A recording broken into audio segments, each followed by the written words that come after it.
We remain steadfast in our commitment in delivering local news that matters, stories that inspire, enriching the lives of Filipinos in Mindanao, in the Philippines and across the globe. This is your GMA Regional TV, kapuso ng bawat Pilipino.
Ito ang GMA Regional TV, One Mindanao.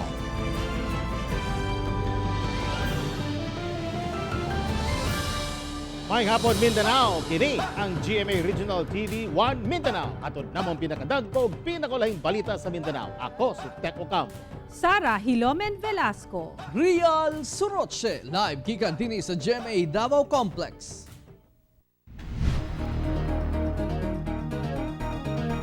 Gikonsiderang illegal sa Department of Labor and Employment kung dole ang pagpatuman sa mga employers og no vaccine, no work policy ngadto sa mga empleyado. Ano ang report ni Argil Relator? Araw-araw pinaputakte ako ng question. Totoo ba yung balita na no vaccine, no work? Huwag kayo maniwala po doon. Fake news yun. Hindi kayo pwedeng pilitin ni Secretary Roque na magpabakuna kung ayaw ninyo.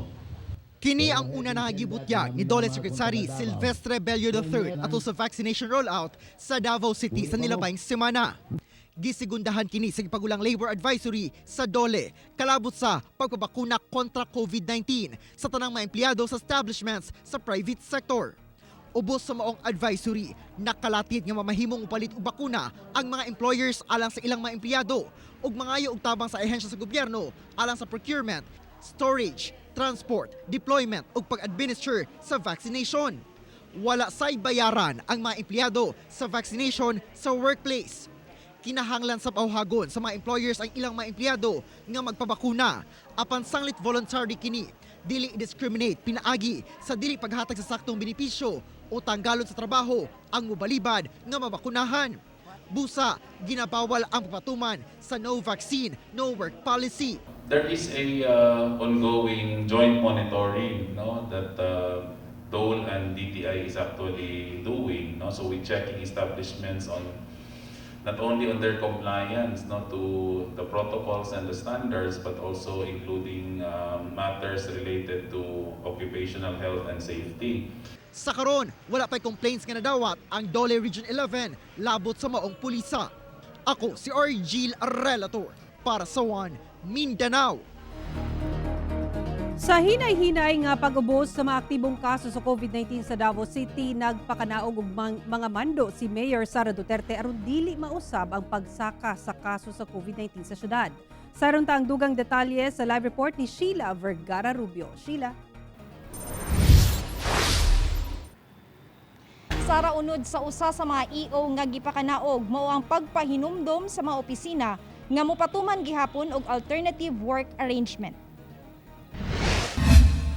Gipakanaog ni Mayor Inday Sara Duterte ang Executive Order No. 10, Series of 2021 aron mapahinumduman ang mga government ug private offices nga magpatuman og alternative work arrangement sama sa work from home ug uban pa. Kinihugot nga girekomenda sa tanang opisina aron dili magdungan og adto ang daghang empleyado sa usa ka adlaw ug aron usab dili ma-lockdown ang usa ka buhatan kung dunay magpositibo sa COVID-19. Sukad nga misaka ang kaso sa COVID sa Davao sa milabang tuig. Kini ang usa ka paagi aron malikayan ang pagtakod-takod. Ilabi na nga sagad sa mga kaso hangtod karon mao ang sa mga trabahoan. Namatikdan sa mayor nga daw luag na sa health protocol ang mga buhatan ug daw kumpiyansa na nga mibalik sa daw normal nga sistema sa matag buhatan. Skeleton workforce, work from home or staggered working hours. And sa section 3 ni aning executive order, doon na tayo other alternative work arrangements. Ang pasabot ani a combination of the 3 or a combination of 2 or any arrangement na mapa-lessen na to ang mga tao din sa ato ang opisina. Mikunhod ba ng kaso karon sa Davao apan buot sa kagamhanan nga dili na masusama ang sayop kaniadto sa pagluag sa sistema kung asa misaka balik ang kaso. Subay niini, gipakanaog usab ang EO number 12 kung asa gi-update ang napakanaog na nga COVID-19 protocol sa syudad. Bisa nagapahigay na sa vaccination program, wala nahanaw ang virus. Busa, kinahanglan gihapon ang pagsuot og face mask, pag-obserba og physical distancing, pagsuot og face shield, pagtuman sa age and health risk restrictions ug paggawas sa balay alang lamang sa essential movement, labi na nga gipailawon pa sa general community quarantine ang syudad. Subay sa EO number 12, gihunong una ang pagpatuman sa food and medicine pass, inay nakatutok sa paggamit sa QR code sa syudad. Sara pinaagi sa EO number 12 na update ang kasamtangang ginapatuman nga health protocol nga haom usab sa latest nga kamanduan sa IATF. Sara. Okay, dagang salamat, Sheila Vergara Rubio. Vaccination rollout alang sa mga personay sa City Health Office sa Cagayan de Oro City nagsugod na karong adlaw. Atong sayron ang detalye nini sa live report ni Cyril Chavez. Cyril.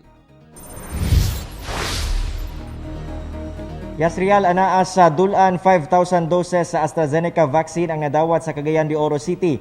Priority nga mabakunahan niini ang mga health workers nga senior citizen o katong wala na bakunahan sa Sinovac vaccine. Nagsugod na ang rollout sa COVID-19 vaccine alang sa mga personahe sa City Health Office sa Cagayan de Oro City karong adlaw. Anaa sa 200 ka mga personahe sa CHO ang target nga mabakunahan og AstraZeneca vaccine nga gikan sa kauluhan. Usa sa mga nabakunahan ang admin officer sa CHO nga si Evelyn Bombeo. Gibati kuno siya og kahadlok apan wa niya kini panumbalinga. Sanglit dugay na siya nagpaabot nga mabakunahan. Isip frontliner, warag medyo kampante na ko sa akong self, especially nga mag-atubang mi sa daghan nga client namo sa City Health. So salamat gid kaayo sa atong gobyerno. Mapasalamaton sab ang nurse nga si Mercedes Barba. Sanglit kinahanglan gayud kuno niya kini, ilabi na sa iyang trabaho. Wala sab kuno siya nakasinati og side effects. As a frontliner, murag kanang medyo na ta, kampante na ta, but still using sa atong kanang health protocol. Human mabakunahan og COVID-19 vaccine ang usa ka pasyente, gilayon nga sutaon ang ilahang health condition ug kung makasinati og side effects, dalahon sila dinhi sa emergency medical services. Matod sa CHO nga bisan adunay wala na bakunahan kay wala makapasar sa medical screening, nagbalampuson gihapon ang unang adlaw sa pagbakuna. Abot na sa vaccine, excited mi tanan kay syempre dugay na mi gahulat sa among ang turn nga magpabakuna. So wala ra sad mi naglisod to convince them nga magpabakuna gyud mi tanan. Real, sigon sa CHO, anaa sa 150 ka mga empleyado ang nabakunahan karong adlaw. Gikan kini sa 280 ka mga empleyado nga target mabakunahan. Busa ugmang adlaw magpadayon ang vaccination rollout. Real. Okay, daghang salamat Cyril Chavez. Nahuman na ang pagbabakuna sa first dose sa Sinovac vaccine sa mga empleyado sa Southern Philippines Medical Center. Ano ang report ni Argil Arelator? Nakuha sa Southern Philippines Medical Center ang target ni ini nga mahuman sa 7 ka adlaw ang pagbabakuna sa ilang mga empleyado gamit ang unang batch sa Sinovac vaccine. Sa 4,200 nga buot ang pabakuna, 3,880 ang nabakunahan. Ang uban na differ ato sa screening stage. Samtang hapsay ug paspas ang dagan sa kaupat nga adlaw sa pagbabakuna didto sa Magallanes Elementary School gamit ang AstraZeneca vaccine alang sa mga healthcare workers. Ana sa 200 hangtod 300 ka mga personahe ang bakunahan sa matag adlaw. Medyo daghan-daghan na gyud ang atuang na immunize. And in fact, katong mga nag-alanganin sa una, nakadesisyon na gyud sila nga magpabakuna. Usa-usa gina-assess ang mga vaccinees. Hatagan sila og tag, human na bakunahan, green tag kung low risk, yellow kung moderate risk, ug red kung high risk. Ang uban, labi na tong na mga maintenance, nga wala po nag-inom sa ilahang tambal, musaka gyud ang dugo. Napoy uban nga gigutom, murag malipong, ana. Pero ingon nga kanang grabe yun nga epekto, wala pa man. Naot unta nga wala yun. Hinoon, naka-standby ang ambulansya ug galing gikinahanglang dalon sa ospital ang nabakunahan. Karong Biyernes nakatakdang mahuman ang pagbabakuna sa public healthcare workers sa syudad. Ako si Argil Relator para sa One Mindanao. Nagsugod na sab ang vaccination rollout sa AstraZeneca vaccine sa frontline workers sa Davao de Oro, samtang plano sa provincial government nga mopalit og bakuna diin prioridad ang mga provincial employees. Anong report ni John D. Esteban. 30 ka mga frontline employees sa Provincial Health Office ug Emergency Operations Center sa Davao de Oro ang nabakunahan na kontra COVID-19 gamit ang AstraZeneca vaccine. Gisugda na sab ang pagpabakuna sa mga lungsod sa Nabunturan, Mawab, Laak ug Compostela alang sa mga public health workers. Sa karon 1,200 na ang nabakunahan sa probinsya. Target usab sa provincial government nga mopalit og dugang vaccine nga gahinan og 10 million pesos. Ang priority mao ang kapin 2,000 ka empleyado sa gobyerno sa probinsya. Ang probinsya adunay plano na mag-procure, no? Plano ko mugahin og at least 10 million para unahon nato ang mga provincial employees nato. Samtang dako sa bugtabang ang bag-ong COVID-19 molecular laboratory sa probinsya sa paspas ka COVID-19 testing nga makatest og 100 samples a day. Salamat ta sa ayuda ni Presidente Digong adtong Bayanihan Heal as One Act No. 1 na gihatag sa probinsya kay bulk adto mao to among gigamit na pondo para sa pagpatukod sa laboratory. Kauban si Mel Colmenares sa kamera. Ako si John D. Esteban para sa One Mindanao. Gisugda na sab sa nagkariyang lugar sa Mindanao ang vaccination rollout sa AstraZeneca vaccine. Ano report? Gisugda na sa General Santos City ang vaccination rollout gamit ang 840 doses sa AstraZeneca vaccine alang sa mga ospital sa syudad. Sa Dr. George Royeca Hospital, usa ka 64 anyos nga health worker ang unang nabakunahan.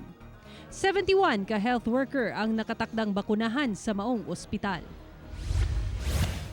Nadawat na sab sa Pagadian City ang 2,280 doses sa AstraZeneca vaccine. Ugi katakdang nagsugod na sab ang pagpabakuna niini sa uban pang healthcare workers sa syudad.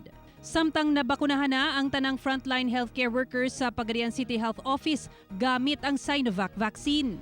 Lakip sab ang healthcare workers sa Isa Medical Hospital. Ana sa 617 medical frontliners sa syudad ang nabakunahan, human madawat niini ang 700 doses sa Sinovac vaccines. Sa Zamboanga del Sur, miabot na ang 600 doses sa Sinovac vaccine alang sa 300 ka personahe sa 1st Infantry Tabak Division sa Philippine Army. Unang bakunahan ang mga healthcare workers sa maong hutong sa kasundaluhan. Sa Zamboanga City, ana sa 50% o 3,637 na sa mga A1 medical frontliners ang nabakunahan sa unang dose ug hulato na lang ang second dose human sa 4 ka semana. Samtang nakaschedule na nga mabakunahan ang mga medical frontliners sa LGU karong semanaha. Ako si Sarah Hilomen Velasco para sa One Mindanao.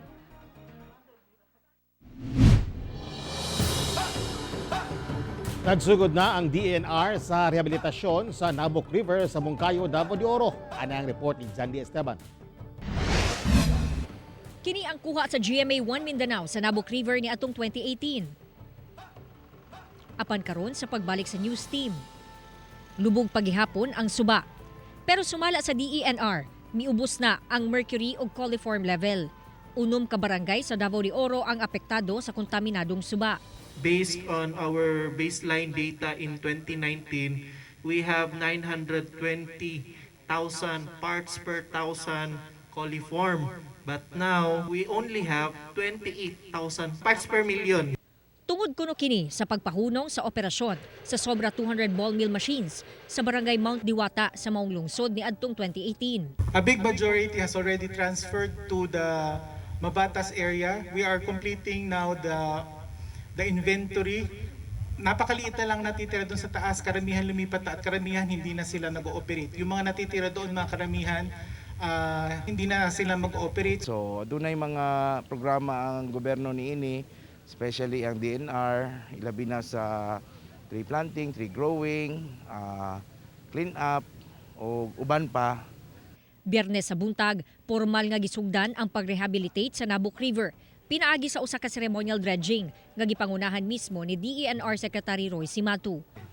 Improving, restoring, and maintaining the quality of the river into a Class C category. Class C category na pwedeng fit for swimming. Private company ang mudredge sa Nabok. Tanang minerals nga makalot ilahan na. Apan magbayad sila og 4% kabuhis sa gobyerno. Target sa DENR nga hingpit ng marehabilitate ang Nabok sa 2024. Kauban si Mel Colmenares sa kamera. Ako si John D. Esteban para sa One Mindanao.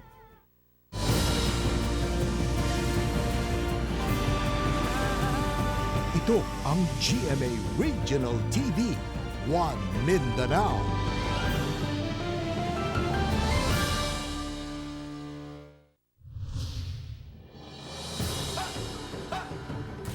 Usa ka graduating student sa college, 18 anyos nga babae ug senior citizen, dakpan sa managlahing bypass operation sa Cagayan de Oro ug El Salvador City. Anang detalye sa report ni Ethel Ipanag. Dakpan sa Lumbia Police Station ang usa ka graduating student sa kolehiyo nga si Clark Nagak atul sa drug bypass operation sa Pueblo Upper Carmenning Syudad.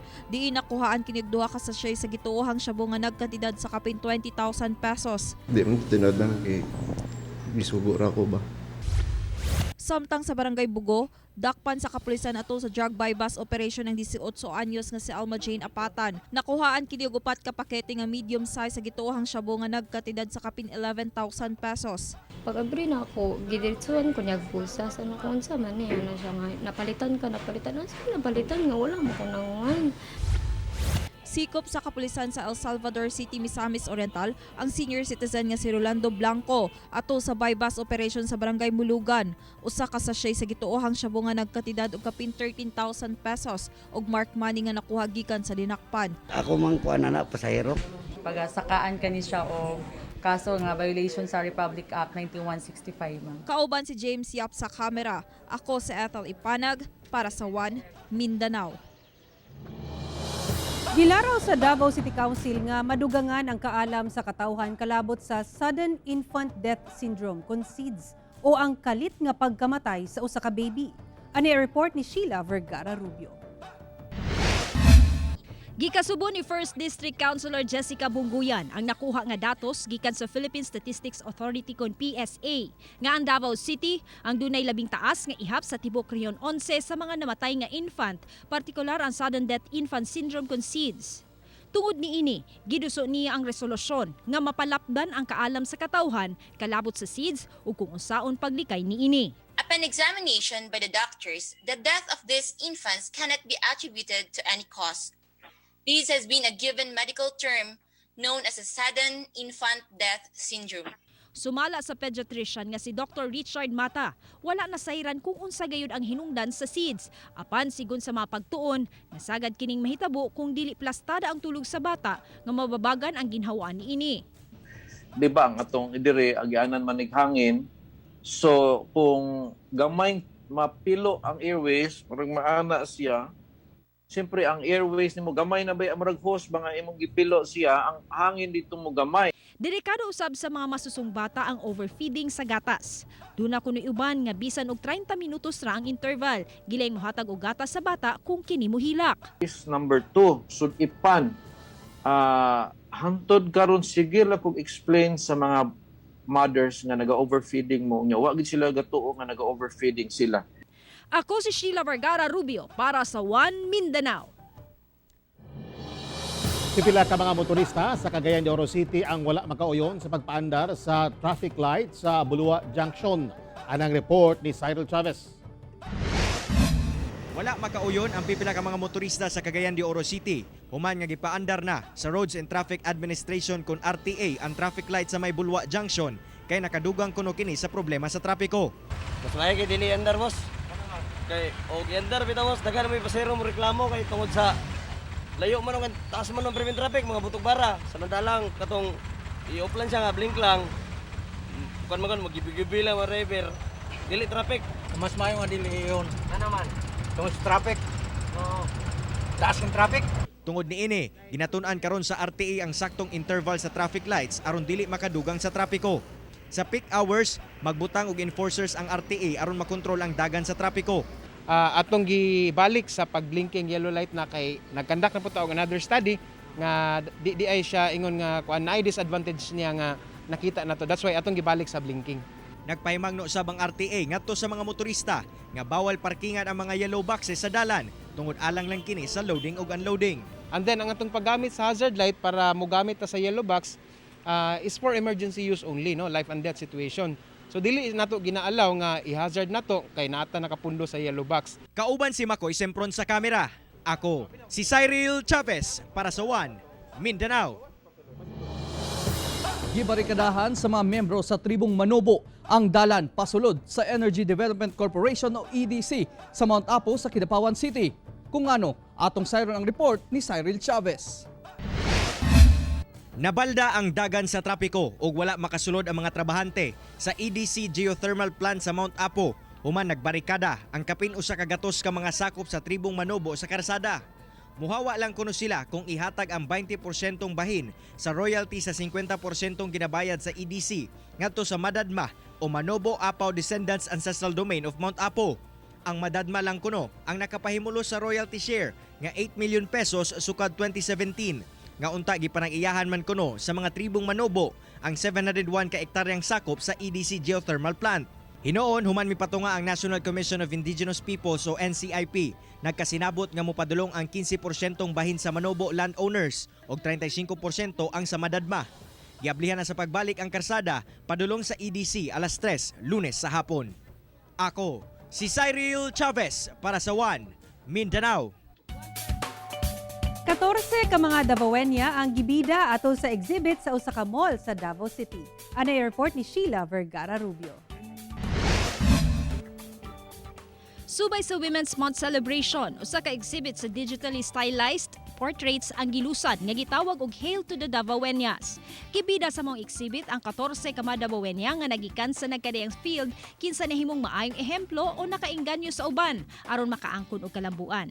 Usa si Mayor Inday Sara Duterte kinsa hugot nga nagpabiling ligon siyang liderato sa Davao City luyo sa kalisod nga nasinati karon sa pandemya.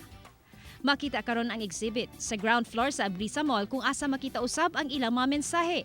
Gikalipay sa usa sa Madabawenyang singer-composer nga si Maan Chua nga nalakip siya sa gipasidunggan. Hinaut-unta nga daghan pa ang ma-inspire og magpadayon ko paghimo og mga musika nga naibili og paglaom alang sa tanan. Daghan kaayong salamat. Nalipay usab ang food scientist nga si Krisa Faye Kalumba nga nalakip siya sa na-feature sa mong exhibit o gilauman nga maka-inspire sa laing tao. Dili nato kinahanglang Women's Month celebration para ma-recognize ang mga efforts, ang mga ginabuhat sa ato ang kababaihan. Even in our everyday lives, dako gyud og role ang babae sa atong kalibutan, atong mama, atong mga igsuon. Ang mong exhibit mulungtad karong katapusan, karong bulana. Kauban si Bebot Kahes sa kamera. Ako si Sheila Vergara Rubio para sa One Mindanao. Mga residenteng nasunugan sa Barangay Vicente Duterte, Agdao, Davao City nakadawat og ginabang gikan sa gobyerno. Kanyang report. Ana sa 546 kabanay ang naapektuhan sa sunog sa Barangay Vicente Duterte, Agdao, Davao City ni atong Martes sa hapon.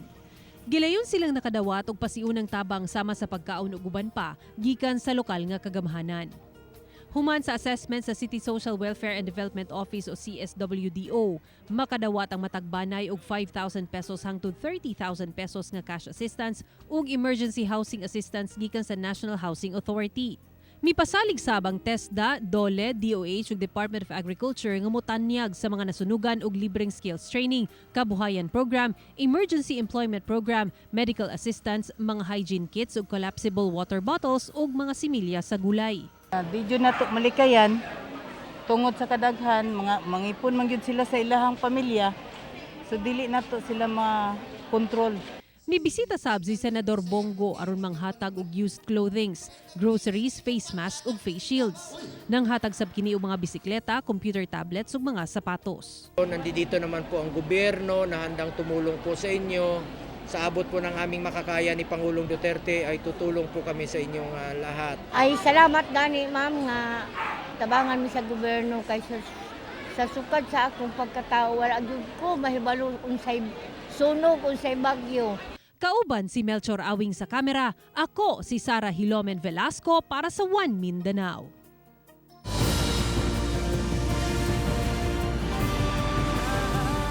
Ito ang GMA Regional TV, One Mindanao.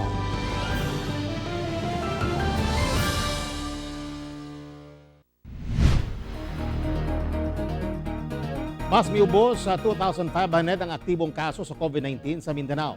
Samtang misaka ang aktibong kaso sa Pilipinas sa kapin 57,000 ug lapas 120 million na ang total COVID-19 cases sa tibuok kalibutan. Migamay ang mga COVID-19 active cases sa Mindanao nga anaa sa 2,561. Kinibisan pa man nga miabot na sa 56,651 ang nagkasakit og COVID-19. 51,848 ang naayo na ug 2,242 ang namatay. Apan sa Pilipinas, misaka sa 57,736 ang active cases.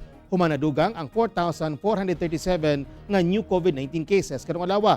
Busa 631,320 na kinatibuk ang ihap. 560,736 ang recoveries ug 12,848 ang namatay. Sa tibok kalibutan, lapas 120,246,000 na ang nataptan og COVID-19. Kapin 68,200,000 na ang nakarecover og sobra 2,661,000 ang namatay. Kapin 50 ka kilo sa pork chorizo gipang sunog sa Coronadal City sa South Cotabato. Gikumpiska sa National Meat Inspection Service Region 12 ang anaa sa 170 ka putos o kapin 50 ka kilo sa pork chorizo gikan sa usa ka negosyante sa syudad. Nasayran ang maong processed meat products gikumpra sa negosyante sa syudad sa Davao aron ibaligya sa Coronadal City. Busa dayon kini gisunog sa NMIS tungod sa hulga sa African swine fever. Nagpabiling ASF free ang South Cotabato, lakip na ang General Santos City. Busa ginabawal gayud ang pagpasulod sa mga karning baboy gikan sa ubang lugar nga dunay ASF sama sa Davao Region nga nabutang sa red zone. Pipila ka kababayenan og out-of-school youth sa Barangay Sirawan sa Turil, Davao City gipailawom sa pastry training aron duna sila'y panginabuhian. Ani ang detalye? Gibansay sa bread and pastry production kon BPP ang pipila ka kababayenhan ingon man mga out-of-school youth sa Barangay Sirawan sa Turil, Davao City. Ubos sa programang gipangunahan sa kapulisan sa Turil uban ang TESDA. Aduna sila'y income sa maong pinaagi sa gitudlo sa ilaha nga skills kung unsaon pag-bake og tinapay, pag-bake og mga cake og mga cookies. Usa sa naka-appeal ang inahang si Nuraida Abdullah. Mapasalamaton siya nga doon siya nakatunan sa baking nga mahimo niyang panginabuhian. Pinaagi nila daghan kog nakatunan, kabalo na ko mag-bake sa banana cake, sa buko pie o sa spoon cake. Gilusad sa kapulisan ang maong proyekto aron makatabang sa mga benepisyaryo, labi na karong dunay pandemya. Karon sa panahon sa pandemya, aduna sila'y mabisihan o aduna sila'y mamahimong pwede nilang murag panginabuhian. Sa karon, 50 na ka-residente sa lugar ang napailalom sa maong skills training program. Ako, si Real Soroche para sa One Mindanao. Walay natala nga critical risk barangay sa Davao City sugod Marso 15 apan dunay 5 ka high risk barangay ang syudad. Anang report ni Sheila Vergara Rubio.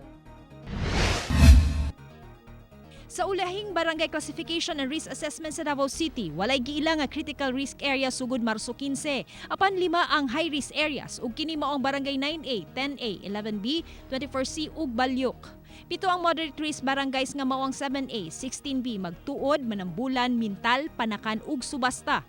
15 ang moderate risk barangay subay sa kaduol sa high risk barangays ug kini mao ang 4A, 8A, 12B, 19B, 21C, 25C, 28C, 29C, 30C, 32D, Bago Galyera, Bago Oshiro, Bangkas Heights, Dumoy ug Lubugan. Samtang ang 155 ka barangay nga wala na mention giila nga low and minimal risk barangays ang syudad. Ako si Sheila Vergara Rubio para sa One Mindanao.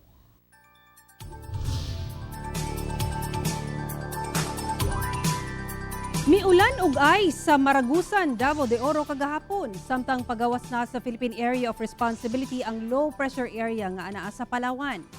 Miulan og ice o hail sa Maragusan sa Davao de Oro kagahapon sa hapon. Sa post sa usa ka netizen, makita ang daw holen nga gidak-on sa ice nga nakuha uman sa ulan. Wala hinuoy gikatahong nasamdan sa insidente. Sagad mahitabo ang hail kung dunay thunderstorm sa usa ka lugar.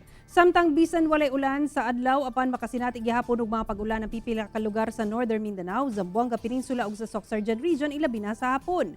Wala may nakitang pagdaot sa panahon apan lauman gihapon ang localized thunderstorms sa ubang lugar sa isla.